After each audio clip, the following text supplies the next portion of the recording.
Hi, gang. Matt Popchock here, the voice of the PIHL on PIHL Hockey Night Live on the PIHL channel, part of TenbandTV. And thank you, all of you, for joining and hopefully enjoying our coverage all season long. And we're happy to be with you here today for a special preview of the 2024 Penguins Cup Finals and Division II Finals. Tonight, night number 1 of 2 this week in Class AA will be the first game between the Penn Trafford Warriors and the Thomas Jefferson Jaguars, and our nightcap on night number 1 will be the Division II championship game, the co-op final, if you will, between the Neshannock Lancers and the Borough Buccaneers. And speaking of Penn Trafford, TJ, we're going to be joined very shortly by Penn Trafford head coach Chris Cerutti, one of the former GOATs as a Penn Trafford player, if you will, one of the all-time scorers, scoring leaders in program history, and now in his 6th year as the man in charge of the varsity program and trying to write the final chapter in a Cinderella story. And Penn Trafford can actually become the 4th team in history and the 2nd in the PIHL era, specifically the last quarter century, to enter the postseason as a number 8 seed and win a Penguins Cup championship. Mount Lebanon won one in 1985 in 3A. They lost states, unfortunately.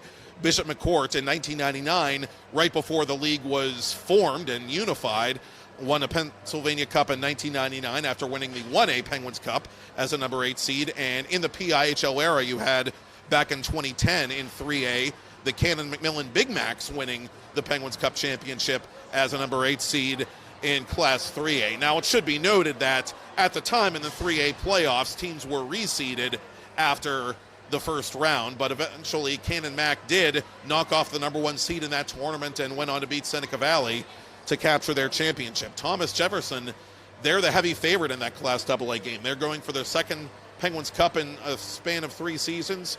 John Zeiler, who will also join us later on in our pregame show here, the Thomas Jefferson head coach, led them to a miraculous comeback victory in 2022 against Franklin Regional, trying to take down the Warriors tonight to cap a winning streak of over a dozen games. The Jaguars have been literally the hottest team in Class AA as we come down the stretch into Championship Monday here.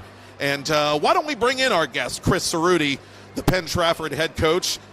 And this is something of a step inside the DeLorean for me because, Coach, I remember when you were a player at Penn Trafford, you were playing for the Warriors at right around the same time that I individually began covering the league as a journalist. So it's great to be united at last, or reunited as the case may be in some odd, distant way.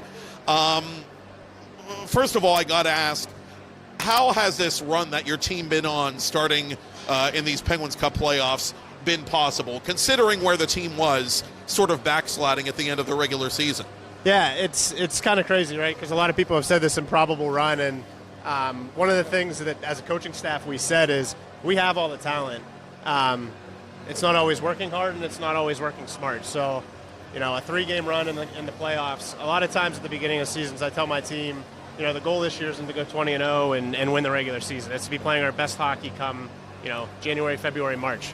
Neither one of those happened this year, right? We didn't go 20-0, and we were not playing our best hockey in January and February. So, after that North Hills game, the last game of the season, kind of pulled the captains aside on the ice right there and said, hey, look, you guys have all the talent in the world, so X's and O's aren't going to fix that. It's mental. So we really just coached up, accountability, pulling them in to say, what do you think your role is on this team? Maybe they don't know, and that's on us, right? So just kind of having open conversations about self-accountability, understanding what their role is on this team to help us out, and then really just continuing to drive systems that, lucky for us, we've played pretty similar opponents through the playoffs, so we haven't had to tweak too much, coming into tonight.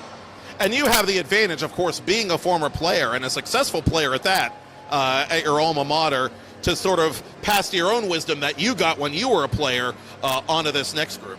Yeah, and it was funny. I was just talking to Zeiler downstairs, right? He has his name and picture here. Mine's up at Penn State, so a little bit of a different level there. But I think back to when I played, and a lot of these kids on both teams and within the PIHL in general, they play amateurs, and that's where they're going to get seen. That's where there's going to be scouts. But when you talk to 90% of the kids, myself included, where did we have fun? Where did we enjoy playing? And it was high school games, and You know, Absolutely. I know there's some organizations, and you know, I totally understand it, but kids can have a lot of fun playing for their school. So. And that's what we've always tried to do here. We take a little pride in trying to do our little part as media, as propaganda, whatever you want to call us, to try to make high school hockey cool. Because, I think, if I'm in these kids' shoes or skates, as it were, I get a kick out of playing with family, playing in front of family, playing with my friends, playing in front of my classmates, that sort of thing. It's a unique atmosphere here.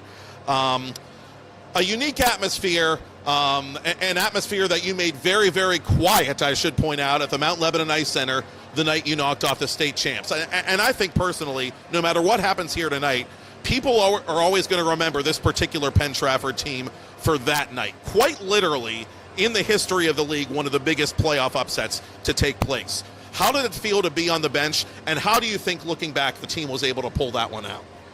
Yeah, I mean, I think, we prepared well for it. We went into film. I played at Penn State with Schwartz, so we're good friends off the ice, and we talk a lot. So just understanding him, understanding what he wanted to do, and just getting them ready. I mean, that was the biggest thing. We've always had the X's and O's this year. They just haven't come together.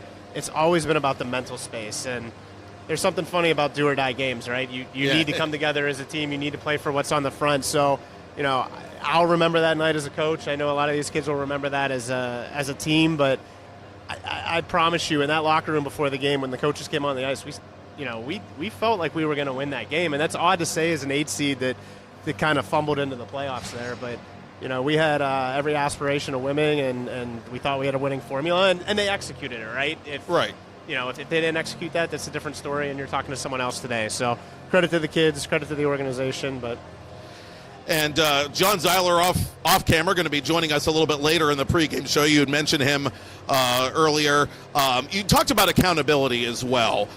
In particular, I've noticed in these playoffs, you've been a stout defensive team. The penalty killing has taken it up 5 or 6 notches from what it was in the regular season. And Tyler Funk, your freshman goaltender, might be a diamond in the rough. He might be your greatest discovery of any discovered player, hidden factor this season. Tell us a little bit about Tyler and his journey, and about some of the adjustments you've made to your penalty kill through the playoffs. Yeah, again, it comes back to accountability, right? So on the penalty kill coming through the year, we were more worried about where we were, trying to get that odd man break on a penalty kill, trying to break someone for, to steal kind of a shorthanded goal there. But when you sit down and you watch film, which we probably didn't do enough of during the regular season, but when you sit down and you watch film, you can clearly see where and what they should do. So being able to dissect, when you know your opponent going into a game like that, being able to dissect what they do in the power play. Alex Thomas is a great player from Norway, and we had to be cognizant of him, so we had to kind of change a little bit on the penalty kill. For sure. South Fayette played with a little bit more of a cross-ice mentality. So it just kind of picking up on what they do. But Tyler Funk's been great. I mean, he's a great kid. Being a freshman, the stage hasn't been too big for him. He's great family, and I've played 5 goaltenders this year, and people have said that in broadcasts. That's a lot. I've heard. Yeah, so we have capable goaltenders, at Penn Trafford that could all play varsity hockey, but Tyler's kind of took that to the next level, and when he got in there, it's kind of in the Bishop McCourt games mid-season, we thought we had something there, and he could help us. So, I'm really happy for him. I'm happy he joined. I'm happy that for him, for Aiden Drodos, for Brock, that we're able to join halfway through the year. We made it mean something, right? They didn't join half a year for nothing. So, and he's been a lot of fun for us to watch and to cover, no doubt. Again, John Zeiler is going to be joining us shortly. You've scouted Thomas Jefferson by now, obviously. Another sort of high-profile opponent here in these Penguins Cup final that you guys have to go up against. What makes Thomas Jefferson? What impresses you about them? What are you going to try to break down in tonight's game? They're great coaching, right? They're great coaching. Yes, of course. No, they got to get that in there. They got a good group of seniors. They've played together for years, and they're fast. They all play amateurs. They understand the game of hockey. So the main point for us is just to take away time and space, minimize their high-scoring opportunities, and minimize our mental mistakes. The more we can minimize our mental mistakes, that usually doesn't end well for us, right?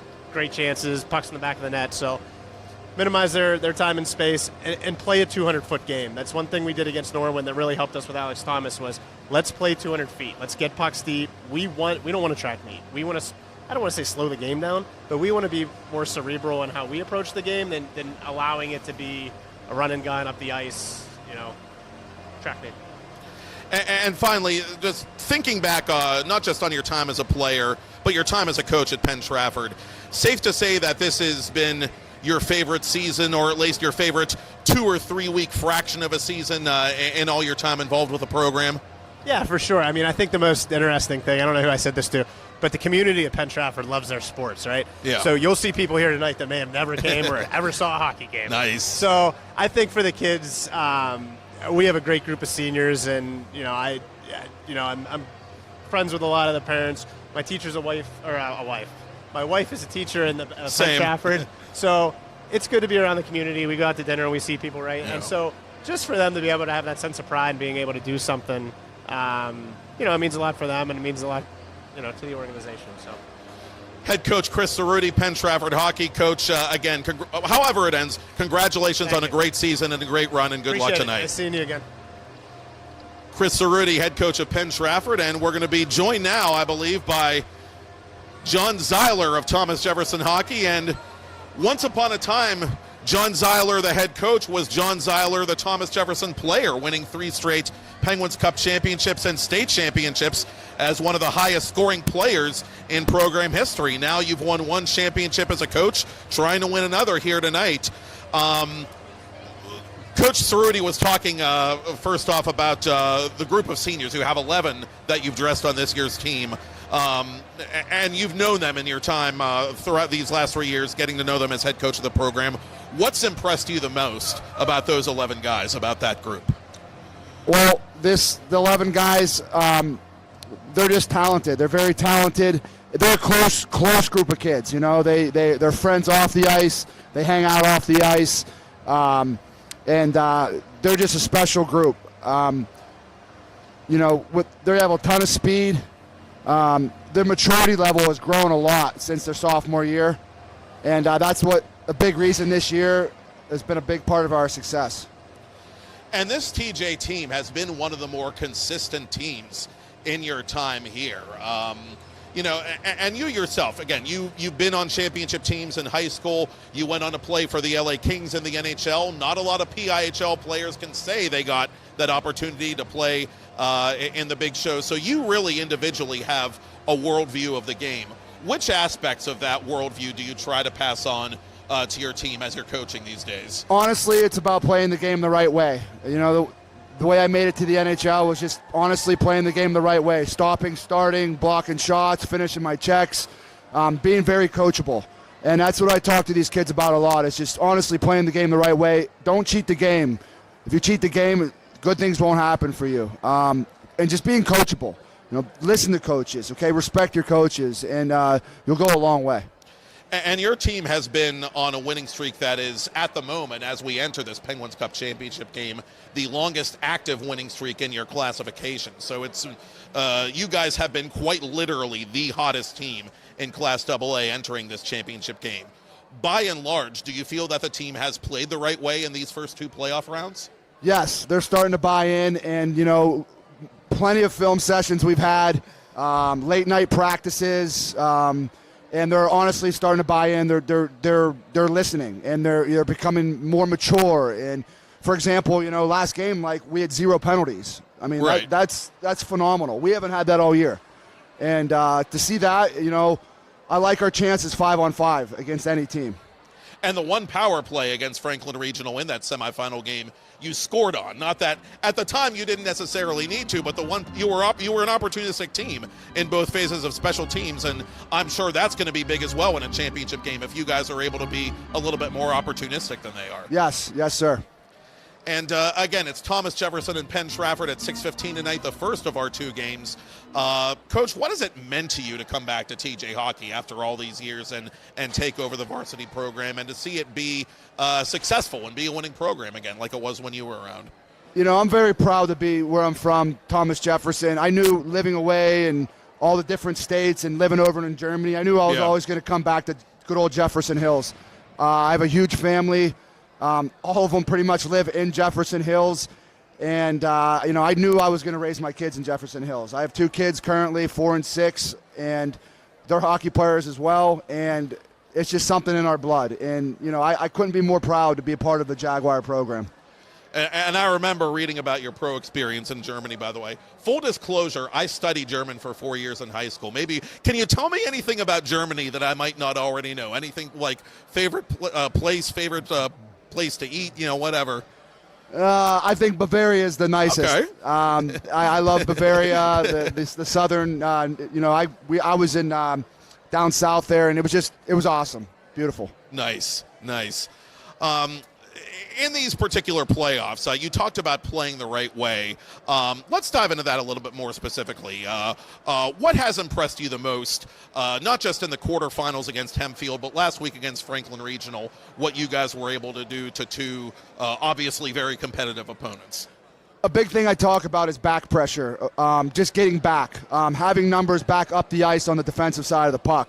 That's very huge. Another thing is stopping in the house. When you come back to the house, you got to stop. You can't loop. You can't be circling around. And getting in the shooting lanes is a huge thing because, at this level, shots get through. There's traffic. The puck's in the back of your net.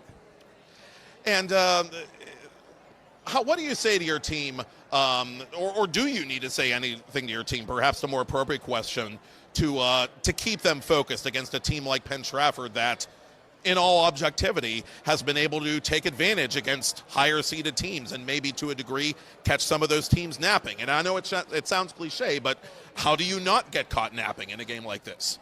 I'm hoping my boys are ready to come to play tonight. We've been here before 2 years ago, that sophomore group that are now seniors, and they know it's all on the line. They know this is their last, because this could be their last game, and they're going to come out, and I believe in them. I'm very positive, Coach, and I truly believe they're going to come out. We're going to come out flying, hopefully buzzing, getting in on the forecheck, and giving a presence there.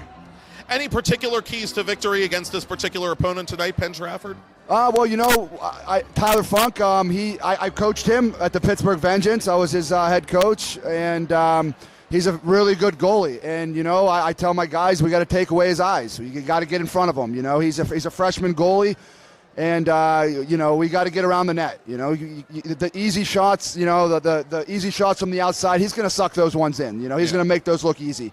We gotta get him moving side to side. We gotta get a lot of traffic in front, and hopefully we can get on him tonight. And once again, 6:15 puck drop we anticipate for the Penguins Cup Championship between the Jaguars and the Warriors. Once a Jaguar, always a Jaguar. Head coach John Zeiler, thank you for taking some time. Thank you so much. Thanks, Coach. John Zeiler, head coach, Thomas Jefferson Hockey. And why don't we welcome in Brian Mitchell for a minute. We're going to touch a little bit on the Class AA game before we shift gears to the D2 final between Neshannock and Burrell. And Mitch, I get the impression as I look at tonight's first matchup that if TJ is ready to play, as Coach Zeiler talked about, if they are on their toes coming out and Penn Trafford is not, this could be a long night for Penn Trafford. If Penn Trafford brings that bounce-back mentality they've had through these first couple of playoff rounds, could be a different story. Yeah, I think the key to this game is Penn Trafford has to come out fast and come out hard on these Thomas Jefferson Jaguars, because if you're looking at these two teams, the way Penn Trafford's done it, they are the Cinderella story this year. This is the 8th seed in a Penguin Cup final. They've done it by jumping all over their opponent early in the games, middle of the games, playing a 60-minute game, and I don't see it stopping here. Thomas Jefferson's going to have their hands full, I believe, but I don't think it's going to be as far away as most people think if it goes either way. So, absolutely, and it seems like it's the popular saying is whoever gets the first goal is going to be big. I think it could be about whoever gets the next goal, as it were, because again, every time Penn Trafford has come out and given up that early goal, they've been able to get off the mat and get one and get back into this game. And get back into their game. And Thomas Jefferson showed a little bit of that resilience as well against Franklin Regional. Franklin Regional scored very early. They retook the lead, and both times, quick response goal by Jake Stock. And then in the second period, TJ became TJ. I agree with you for every coach that is not named John Zeiler. I have seen games go where they have lost the lead 2-3-0 and then come back. You have the adjustment. You have to accept the adjustment factor, and there are very few coaches that can get inside their players' heads and get that adjustment out of them. You talk about that Franklin Regional game last year. We talk about all that occurred. I mean, anybody else? We can talk about this. You get out first. No, it's going to be the team that needs to get that last goal. So, indeed, and again, it'll be facing off at 6:15. I'm going to have to jump. I'm running this there, but I do have a quick announcement for everybody out there, and I apologize for taking your thunder here, Mr. Matt Popchock. This was breaking as of last week.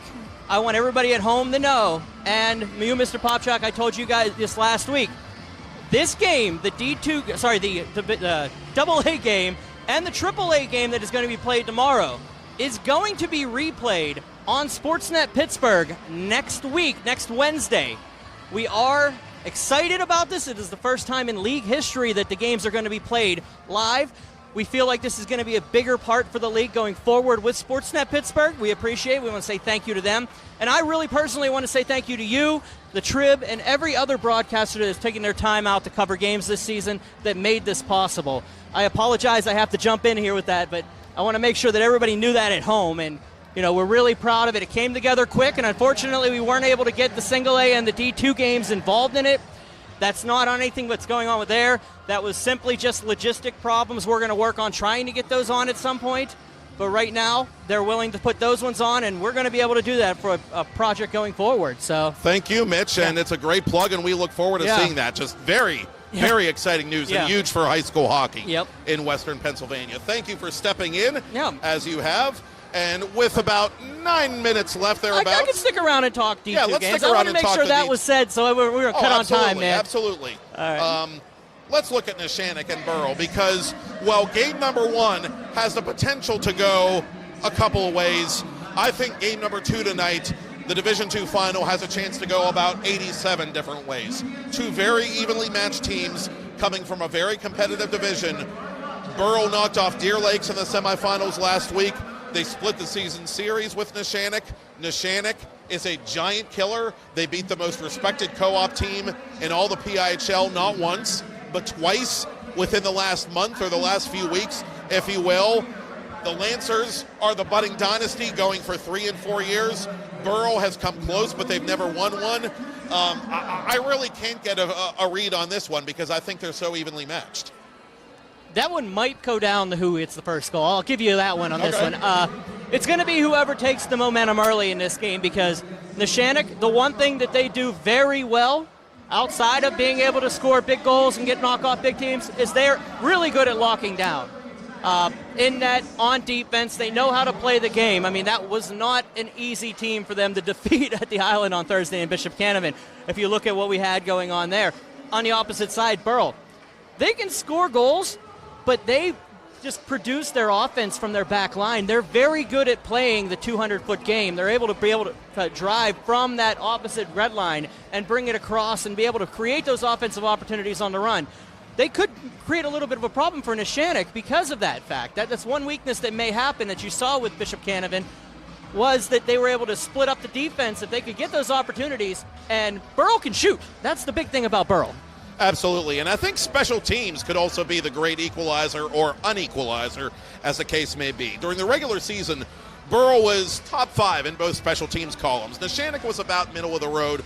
Burrell loves to press shorthanded. 8 shorthanded goals during the regular season, which led all the co-op teams, all 14 of them, in the PIHL. Neshannock, in the regular season, was the 3rd most penalized team of the co-op teams. Neshannock's penalty kill has been phenomenal. Burrell's equally so. Aiden Petrov, back-to-back shorthanded goals, just freaky. A very rare occurrence in that semifinal game en route to the victory over their Ali Kiski rivals. So whoever wins the special teams battle, perhaps, is going to come out on top in the D2 game. Yeah, that's a very, very, very potent Burrell offense. I can't speak about it enough. They throw shots on after shots on after shots on, and then they throw 7 rebounds on top of it to make you think about things twice. That's the one thing where I think you're going to see the push. Who wins that push is how they handle the rebounds for Neshannock, and it's going to be a big detail there. Borough a 13-game win streak entering tonight, literally the hottest team in Division II entering the championship game during that span, averaging 8.46 goals per game, which, believe it or not, is 1 goal higher than their regular season average, to your point about the Borough offense. It's funny you say that. I spoke to Luke Popchock before the last game. When I called his game up at Pittsburgh Ice, he said wasn't really excited about his run through February, but the 13-game win streak. What are you going to say about that? The numbers match, so it'll be a fun game here today in the second half. Absolutely. Neshannock and Borough, and for Neshannock, you've got their all-time leading scorer in program history, Gio Valentine. The Columbus Mavericks product, going to go on and play amateur hockey after he exhausts what is left of his high school eligibility here tonight. And I get a unique thrill, Brian, out of calling the co-op championship game because for the last 20 years, Division II hockey in the PIHL has been unique to the PIHL. There is no Division II, there is no co-op in the eastern half of the state. So essentially for these teams, this is states, not just a regional championship. It's funny you say that. I spoke with Jack Kukan, the president of the company. We were talking about it last week, and we're like, this is the state championship for this division. They don't have one. The girls' league on the opposite side has theirs. Yeah.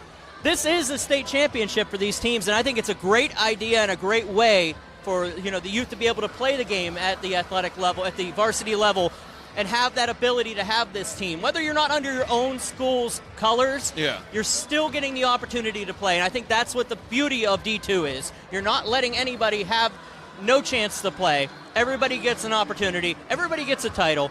And that's the beauty of it. I love it. Yeah, and especially in Borough's case, you look at their captain, Tyler Danko. He's a multi-sport athlete, going to play baseball for Pitt Johnstown at their Division III program. And he talked earlier in the season about how, normally a lot of his teammates, they come from Valley High School instead of Borough High School. These guys are all banding together. Normally they would be on rival teams, talking smack at each other back and forth. Now they've come together. And you credit the coaches for being able to bring kids together from all these different school districts and all these differing backgrounds and be able to develop team chemistry over a 19 or 20 game season and to keep guys on the same page during the playoffs as well when the stakes are even higher. Both these teams definitely have earned the right to be here tonight. You don't get it in a lot of the other leagues like you get it in hockey, especially at varsity level. You don't have the ability to play on multiple teams. You don't have the ability to play with your friends a lot. I mean, yes, you can play some spring league baseball, football. You get the opportunity to do a lot of the travel stuff, but this is really where it shines, and you get that opportunity to play multiple teams. You be on 2-3 teams at a time sometimes in the season. It's insane how it goes. So, but it's really cool, and I do I do love it. I do love seeing these teams being able to do that, and having 14 teams that qualify for that almost every season. So absolutely. We have a couple minutes before we step aside and get ready for the Class AA game between Penn Trafford and Thomas Jefferson. Before we do go, Mitch, your thoughts on Penguins Cup Championship Week and Division II Championship Week, and any personal highlights for you this week? No, I think I just said everything that I need to say. I think this it has been a wildly successful year for this league. 25th anniversary, you talk about all these milestones that we've had. We had over 100 live broadcast games this season. All 32 postseason games were available live for free. In a world where now everything has to be paid for and you have to have subscriptions and everything, we tried to keep that away from it this year. We thought, with an independent level, it has been good. And, we put I counted 8 different unique broadcasters this season that put things together. And we made it all work. Everybody worked together. So I do say thank you to everybody. And, thank you to the league. Thank you to the executive board. Thank you to everybody that's out there that has given us the chance to be able to pull this off this year. I'm looking forward to next year already. Listen, Girls League hasn't even started. I'm looking forward to 24-25, Mr. Popchock. I mean, as we all are, and we're looking forward to Penguins Cup Championship and Division II Championship action tonight. Penn Trafford and Thomas Jefferson is next, followed by Neshannock against Borough at 8:45 thereabouts Eastern Daylight Time. For Brian Mitchell, I'm Matt Popchock. Enjoy tonight's games, and we will see you on TenbandTV. Take care, guys.